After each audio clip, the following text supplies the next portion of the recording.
Бүгінгі күн райына қарамастан сол жағалау кешеніне жиналған халықтың қарасы қалың. Бүгін барша қазақстандықтар бейбітшілік пен келісім, бірлік пен ынтымақ дәріптелетін Қазақстан халқының бірлігі күнін атап өтіп жатыр. Этносаралық келісімнің жарқын мерекесіне орай шығыстың бас шаһарында да мерекелік іс-шара ұйымдастырылған.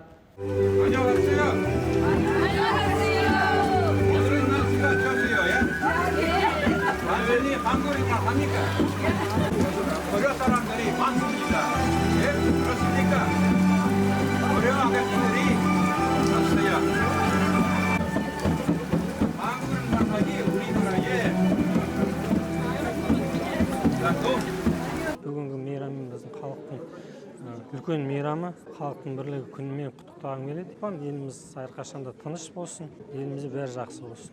Қазақ тілін менің әкем Күршім ауданының тумасы, әкем негізі көп қатты меңгерген, қазақ тілді кішкентай кезден бізді үйреткен. Ақырын енді қазақ тілін дамытуына үлесімізді қосып келе жатырмыз.